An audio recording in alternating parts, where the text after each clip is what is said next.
ይስጥልን ውድ ኢትዮ ከረንት የዩቲዩብ ገጽ ተከታዮችና አድማጮች እንደምን አላችሁ? ለዕለቱ የተመራረጡን አርዕስተ ዜና ወደ እናንተ ይዘን ቀርበናል። ኢራን የሆርሙዝ ስትሬት እንደምትዘጋ በድጋሚ አስጠነቀቀች። የኢራን የኃይል ማመንጫ ጥቃት ከተሰነዘረ ስልታዊ ጠቀሜታ ያለው ሆርሙዝ የባህር ወሽመጥ ሙሉ በሙሉ እንደምትዘጋና በክልሉ የኢነርጂ ተቋማት ላይ የአጸፋ ጥቃት እንደምትሰነዝር አስታውቃለች። በሌላ በኩል የእስራኤል ጦር በደቡብ ሊባኖስ የሚገኘው የቃስሚያ ድልድይ ማውደሙን ተከትሎ የሊባኖሱ ፕሬዝዳንት ጆሴፍ አውን ድርጊቱ ለምድር ወረራ መነሻ ነው ሲሉ ስጋታቸውን ገልጸውታል። ወቅቱ ሁኔታ በቀጠናው መጠነ ሰፊ ጦርነት ሊቀሰቀስ ይችላል የሚል ከፍተኛ ዓለም አቀፋዊ ስጋት ፈጥሯል። ከመደበኛ ወታደራዊ ኢላማዎች ወጥቶ ወደ ሲቪል መሰረተ ልማቶች እየተሸጋገረ የሚገኘው ጦርነት በኢራንና አሜሪካ እስራኤል ያለው ግጭት ከመደበኛ ወታደራዊ ኢላማ ወጥቶ ወደ ሲቪል መሰረተ ልማቶች እየተሸጋገረ መሆኑን ዓለም አቀፋዊ ማህበረሰብ በእጅጉ አሳስቧል። መካከለኛው ምስራቅ ቀጠና ወደ የውሃ ጦርነት ዋተር ዋር ሊያስገባ የሚችል ከፍተኛ ስጋት መኖሩን የተባበሩት መንግስታት ድርጅት ባለስልጣን አስጠንቅቀዋል። በተባበሩት መንግስታት ድርጅት የሳይንስ ሊቅና ባለስልጣን ካቪ ማዲኒ እንደገለጹት በኢራን የሚቀጥሉት ጥቂት ቀናት ውስጥ ባህር ሰላጤው ሀገራት የሚገኘው የጨው የውሃ ማጣሪያ የኢነርጂ ተቋማት ላይ ጥቃት ለመፈጸም እየተዘጋጀች ነው ተብሏል። ይህም አዲሱ ጥረት የተቀሰቀሰው የአሜሪካው ፕሬዝዳንት ዶናልድ ትራምፕ ኢራን ለሁለት ቀናት ውስጥ የሆርሙዝ ሰርጥን ለንግድ መርከቦች ክፍት ካላደረገች የኢራን የኤሌክትሪክ ኃይል ማመንጫ ደመስሳለሁ ብለው ካስፈራሩ በኋላ ነው። ኢራን ለትራምፕ ማስጠንቀቂያ በሰጠችው ምላሽ የኤሌክትሪክ ማመንጫ ከተጠበቁ በምላሹ አካባቢ የሚገኙ የአሜሪካ አጋሮች የውሃ ማጣሪያ ጣቢያዎች፣ የኢነርጂ መሰረተ ተቋማትና የኢንፎርሜሽን ቴክኖሎጂ መሰረተ ልማቱ ላይ ጥቃት ሰንዝር ዝታለች። ከወዲሁ አንዱ የመጠጥ ውሃ እጥረት ነው። ከዚህም በባህሪ ኳታር፣ ኩዌት ያሉ ሀገራት ለመጠጥ ውሃ ሙሉ በሙሉ ማለት ይቻላል እነዚህ ማጣሪያ ጥገኛ በመሆናቸው ከፍተኛ ጥም ሊዳረግ ይችላል። በሌላው የዓለም የምትፈጥረውና የምትሰጋው በሆርሙዝ ሰርጥ መዘጋትና በነዳጅ ተቋማት ላይ የሚሰነዘረው ጥቃት የዓለም የነዳጅና የጋዝ ዋጋ በእጅጉ ሊያንረው ይችላልም ተብሏል። የአሜሪካው ፕሬዝዳንት ትራምፕ ከአጋሮቹ ተቃውሞ ገጥመዋል። የአረብ ሀገራት ትራምፕ የኢነርጂ ፋሲሊቲ እንዳይመቱ አስጠንቅቀዋል። ለዚህ ምክንያት የሆነው ትራምፕ የኢራን የኃይል ማመንጫ ከተመታ ኢራን የአሜሪካ ጦር ቤዝ ያላቸው የቀጠናው ሀገራት የኃይል ማመንጫ ሙሉ በሙሉ ኢላማ ይደረጋል፣ ይወድማሉ የሚል ማስጠንቀቂያ ከኢራን በኩል መሰማቱን ተከትሎ ነው። ትራምፕ የኢራን የኃይል ማመንጫ ከመታ የውሃና የኃይል ማመንጫ ተቋማት አደጋ ይወርቃሉ ሲል የአረብ ሀገራት ለዌል ስትሪት ጆርናል ገልጸዋል። ቱርክ በኢራንና በእስራኤል አሜሪካ ኢራን መካከል ያለው ጦርነት ቁልፍ ሚና ለመጫወት እየጣረች መሆኑ ተገለጸ። የቱርክ የውጭ ጉዳይ ሚኒስትር ሀካም ፊዳን ኢራንና አሜሪካ ከአውሮፓ ህብረት፣ ከኳታር፣ ግብፅና ፓኪስታን፣ ሳውዲ አረቢያ ባለስልጣናት ጋር ውይይት እያደረጉ መሆኑን አልጀዚራ ዘግቧል። የእነዚህ ጥሪዎች መነሻ ለመረዳት ከአንድ የቱርክ የውጭ ጉዳይ ሚኒስትር ባለስልጣን ቆይታ ማድረጉን የጠቀሰው ዘገባው ባለስልጣኑ እንደገለጹ ከሆነ ጥሪዎቹ የአንካራ ግጭት ለማስቆም የሚደረጉ ዓለም አቀፋዊ ጥረቶች መሃል የራሱን ለማስቀመጥ የምታደርገውን ጥረት የሚያንጸባርቁ ናቸው። ሚኒስተር ፊዳን ሀኬን የቴህራን ቀጣይ እርምጃ ለመረዳትና ግጭት የበለጠ እንዳይባባስ ለመከላከል ለኢራን የውጭ ጉዳይ ሚኒስተር አባስ አራግቺ ጋር ተወያይተዋል። እንደ ቱርክ ባለስልጣን ገለጻ ሆነ አንካራ በቀጣይ በጋራ ስለሚወሰደው እርምጃ በክልሉ በሀገራት በተለይም በአረብ መንግስታት መካከል ያለው መድረክ ለመፍጠር እየጣረች ነው። ሚኒስተር ፊዳን የትኛው የአሜሪካ ባለስልጣን አነጋግረዋል ለሚለው ጥያቄም ባለስልጣን እንደገለጹ ንግግሩ ምናልባት ከዶናልድ ትራምፕ ተደራዳሪዎች በጃፌል ኩሸር እና የትራምፕ ልዩ መልእክተኛ ስቲቭ ዊትኮፍ ጋር ሳይሆን እንደማይቀር ዘገባ አመላክተዋል። በተለይ ድርድሩ የሚጀምሩበት ወቅት አሜሪካ ድርድር ጠረጴዛ ላይ እነዚህ ግለሰቦች የምትወክል በመሆኑ ዊትኮፍ ጋር የሚደረግ ድርድር ትልቅ ትርጉም አለው ተብሏል። በአሜሪካና እስራኤል በኢራን መካከል እየተባባሰ የመጣው ጦርነት የዓለም አቀፍ የነዳጅ ገበያ ከፍተኛ ስጋት ውስጥ እንደከተተው ሲሆን የነዳጅ ዋጋ ካለፉት 4 ዓመታት ወዲህ ታይቶ በማይታወቅ ጭማሪ ሊያሳይ እንደሚችል ተገምቷል። ፕሬዝዳንት ዶናልድ ትራምፕ የሆርሙዝ ሰርጥ 2 ቀን ውስጥ ሙሉ በሙሉ ካልተከፈተ ኢራን ኃይል ማመንጫ ጣቢያዎች እንደሚደበድቡ መዛታቸውን ተከትሎ የብሬት ዲፍዲፍ ነዳጅ ዋጋ በበርሜል $112.19 ደርሷል።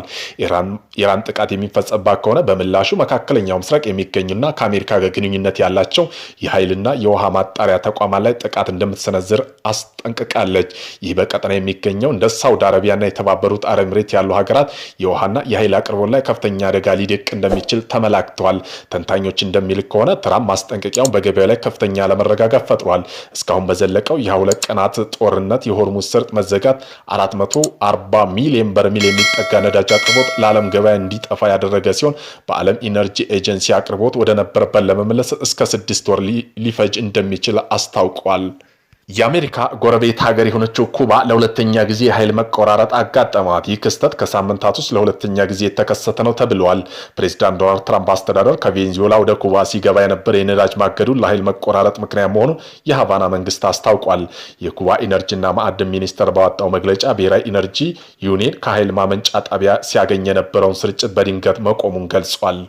የአሜሪካው ፕሬዝዳንት ዶናልድ ትራምፕ የሶስተኛ ዙር የስልጣን ዘመን ጠየቁ። የአሜሪካው ፕሬዝዳንት ዶናልድ ትራምፕ በ2020 ምርጫ ተሰርቆብኛል በሚል ለዚያ ካሳ ይሆን ዘንድ ሶስተኛ የስልጣን ዘመን ሊሰጠኝ እንደሚገባ የሚገልጽ ጽሑፍ በገጻቸው ላይ አጋርተዋል። ይህ ድርጊት በሀገሪቱ ህገ መንግስት ላይ ከፍተኛ ውዝግብ አስነስተዋል። አሜሪካ ህገ መንግስት 22ኛው ማሻሻያ መሰረት ማንኛውም ሰው ከሁለት የስልጣን ዘመን በላይ ማገልገል አይችልም። ትራምፕ በ2022 ምርጫ ውጤቱ የተጭበረበረ መሆኑን ቢገልጹም የአሜሪካ ፍርድ ቤቶችና የፍትህ ሚኒስቴር ግን ምንም አይነት ተጨባጭ ማስረጃ እንዳልተገኘ ደጋግመው ገልጸዋል። ይህ የትራምፕ አቋም የዲሞክራሲ ስርዓትና የህግ የበላይነት ገደብ የሚፈታተን መሆኑ ከወዲሁ እየተገለጸ ነው። ኢራን ለትራምፕ ዛቻ መልስ ልካለች። ኢራን የሆርሙዝ ስርጥና የቴሌኮም ኬብሎች እንደምትቆርጥ አስጠንቅቃለች። ትራምፕ የኢራን ኃይል ማመንጫ እንደሚመቱ መዛታቸውን ተከትሎ ቴህራን የሚከተሉትን የአጸፋ እርምጃ እንደምትወስድ አስታውቃ የኃይል ማመንጫ እስኪጠገኑ ድረስ ስርጡ ሙሉ በሙሉ ይዘጋል፣ በባህር ውስጥ የተዘረጉ የቴሌኮም ኬብሎች ይቆረጣሉ፣ እስራኤል የኤነርጂ ተቋማትና አሜሪካ የጦር ሰፈር ያለባቸውን የቀጠናው ሀገራት ኃይል ማመንጫ ሙሉ በሙሉ ይወድማሉ ስትል ከወዲሁ እየገለጸች ነው። የኢራን ሚሳኤሎች ወደ ታላላቆች አውሮፓ ከተማ ሊደርስ ይችላሉ የሚለው የዜና ትንታኔ ያካተናል።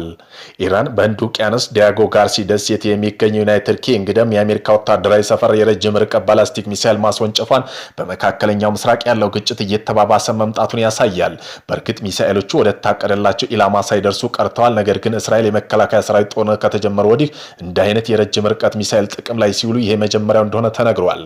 ቴህራን እስካሁን ድረስ ሚሳኤሎች ኮሷን በይፋ አላረጋገጠችም። የኢራን ሚዲያዎች ቢሆኑም በዘገባቸው አብዛኛው ውጭ መገናኛ ብዙሃን ብቻ ጠቅሰዋል። ባለሙያዎቹ አሁን የከሸፈው ጥቃት እንዲሁም በርቀት የሚገኙ ኢላማዎች ላይ ምን ማለት እንደሆነ ጨምሮ የራሳቸውን ትንታኔ እየሰጡ ነው። በርሊን፣ ፓሪስ፣ ለንደን ጨምሮ የአውሮፓ ዋና ከተሞች በቴህራን ሚሳኤል ኢላማ ሊሆኑ ይችላሉ። የዩኒኬ የካቢኔ ሚኒስትር የእስራኤል መከላከያ ሚኒስትር እንደሚሉት ኢራን ለንደን ለመድረስ የሚችል ረጅም ርቀት ሚሳኤሎች እንዳሉት ለማረጋገጥ የሚያስችል ምንም አይነት ግምገማ የለም ብለዋል። የቢቢሲ ኒውስ ፐርሻ ባልደረባ የሆኑት ጎኒ ሀቢባዛድ የኢራን ሚሳኤል ፕሮግራም ለረጅም ጊዜ ዓለም አቀፋዊ ትኩረት ማዕከል ሆኖ ቆይቷል ይላል። ቴህራን የሚሳኤል ግንባታ ሙሉ በሙሉ ለመከላከልና ብሔራዊ መከላከያ ስትራቴጂ ላይ የተመሰረተ መሆኑን ብትናገርም ተቺዎች ግን የረጅም ርቀት የመምዘግዘግ አቅም ያላቸው መሳሪያዎች በአካባቢ የደህንነት ሁኔታ ሊለውጡ እንደሚችል ይከራከራሉ። እስራኤልና አሜሪካ በጋራ ኢራን ላይ ጥቃት ሲከፍቱ በቴህራን የኒኩለር መርሃ ግብር ላይ ያለው ስጋት ለመፍታት ድርድር እየተደረገ ነው። የዲያጎ ጋርሲያ አካል የሆነችው የቻጓ ደሴት በኢራን ግምት 3800 ኪሎ ሜትር ርቀት ትገኛለች። ዌል ስትሪት ጆርናል ሲኤንኤ ስማቸው ያልጠቀሳቸው የአሜሪካ ባለስልጣን መሰረት አድርገው የሁለት ባላስቲክ ሚሳኤሎች ወደ ደሴቱ መተኮሳቸውን ዘግበው ነገር ግን ሁለቱም ሚሳኤል ኢላማ ላይ እንዳልደረሱ ተናግረዋል። አንደኛው ሚሳኤል በአየር ላይ እንደተምዘገገ ሳለ መውደቁን ሲገልጹ፣ ሌላኛው ደግሞ አሜሪካ የጦር መርከብ መክሸፉ ተናግሮ ቢቢሲ ዘገባ ትክክለኛ መሆኑን ተረድተዋል። ደሴቲቱ ሚሳኤሎች ካስወነጨፈ በኋላ ብዙም ሳይቆይ የእስራኤል ጦር አባል በአውሮፓ፣ እስያ፣ በአፍሪካ በርካታ ከተሞች አሁን ለአደጋ የተጋለጡ መሆናቸውና ባለፈው ዓመት የኢራን እንዲህ አይነት አቅም ያላቸው ሚሳኤሎች ለማምረት እንዳሰበች ቃቸውን ተናግረዋል። እስራኤል ዋና ጦር አዛዥውን ሌተናል ጄኔራል ኤልያም ዛሚድና ቻጎ ደሴት የሚሳኤል ተተኮሰ በኋላ በማህበራዊ ሚዲያ ባስቀመጡት የቪዲዮ መልእክት ግልጽ ማስጠንቀቂያ ሰጥተዋል። ኢራን 4000 ኪሎ ሜትር ርቀት ወደምትገኘው ኢላማ ሁለት አህጉር አቋራጭ ባላስቲክ ሚሳኤል አስወንጭፋለች። ሚሳኤሎቹ እስራኤል ለመመታት የታሰቡ አልነበሩም ብለዋል። ሚሳኤሎቹ የሚሸፍኑት ርቀት አውሮፓ ዋና ከተማ ይደርሳል። በርሊን፣ ፓሪስ፣ ሮም ሁሉም በቀጥታ አደጋ የተጋለጡ ናቸው ብለዋል። የቀድሞ የዩኬ ጥምር ጦር አዛዥ ጄኔራል ሰር ሪቻርድ ባሮን ጨምሮ ሌሎች የመከላከያ ባለሙያዎች ይህ ሁሉ የኢራን የሚሳኤል ክምችትና ተደራሽነት እንደገና መገምገም እንዳስገደዳቸው ለቢሲ ገልጸዋል። ቀደም ሲል የኢራን ሚሳኤሎች 2000 ኪሎ ሜትር ርቀት መወንጨፍ እንደሚችሉ እናስብ ነበር።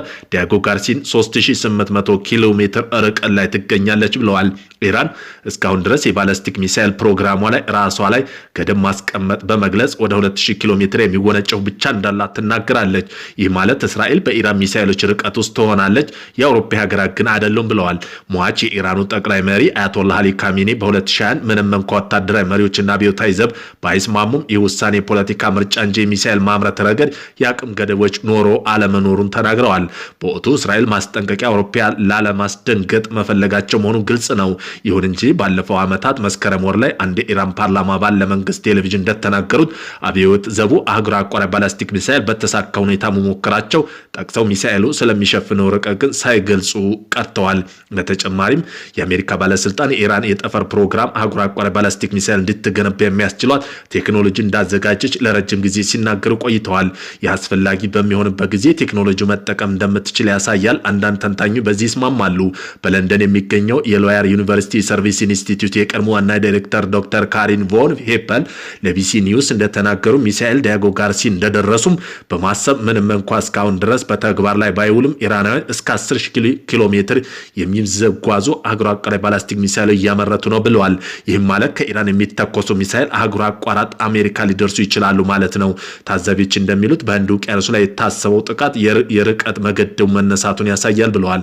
ነገር ግን አንዳንድ ሚሳኤሎች መጀመሪያ ላይ ባይከሽፉ እንኳን ወደ ታሰበላቸው ኢላማ መድረስ ይችሉ እንደሆነ አጠራጣሪ ነው ይላሉ። የዩኬ ሚኒስትር ስቲቭ ሪድ ለቢቢሲ እንደተናገሩት ኢራናውያን የዩኬን ኢላማ እያደረጉ ነው ወይም ይፈልጋሉ የሚለው ግልጽ የሆነ ግምገማ የለም ብለዋል። ዋና አከራካሪ ጉዳይ ኢራን እነዚህ ያለው የረጅም ርቀት ጥቃቶች ለመፈጸም የሚያስችለውን ቴክኖሎጂ ታጥቀዋል የሚለው ነው። ይህ ሚሳኤል እንደዚህ አይነት ረጅም ርቀት የመቆጣጠርና የመምራት ችሎታ ይጨምራል። እናም በዚህ ውስጥ ግልጽ የሆነ የስነ ልቦና ገጽታ አለ ብለዋል። አንዳንዶች ኢራን ኢላማ ለመምታት አስባ እንዳልሆነ ያምናሉ። ይልቁንም ቴህራን ግልጽ የሆነ ማስጠንቀቂያ መልእክት እያስተላለፈች ነው ብለው ያምናሉ።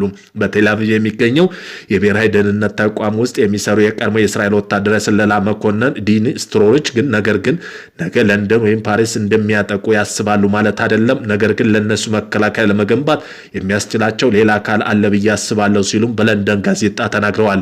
እስራኤል በዚህ ሳምንት በህንድ ውቅያኖስ ላይ ከተተኮሰ ሚሳኤል የሰጠችው ምላሽ ከጎናችን ነን አድምጡኝ ብለው ሊተረጉም ይችላሉ ብለዋል። እርግጥ ነው እስራኤል ይህን የምትለው ጦርነት በማሰብ ለራሷና ለአሜሪካ ጎንነ ሌሎች ሀገራት ለማሰለፍ ስለምትፈልግ ነው ሲሉ የአውሮፓ የቀድሞ የኔቶ ምክትል አዛዥ ጄኔራል ሰር ሪቻርድ ሸሪፍ ለቢሲ ተናግረዋል። ይህም መቃወም አለብን። ይሄ የትራምፕ ጦርነት ነው። ግልጽ የሆነ የመጨረሻ ስትራቴጂ የለውም። የበለጠ የተጠላለፈ የመጣ ነው። ኢራን ኒውክሌር አቅሞቿ እንደወደሙ ከ6 ወራት በፊት ተናግረዋል። በዚህ ጉዳይ ከዋሽንግተን የሚመጣ ምንም ነገር ማመን አንችልም ሲሉ ገልጸዋል።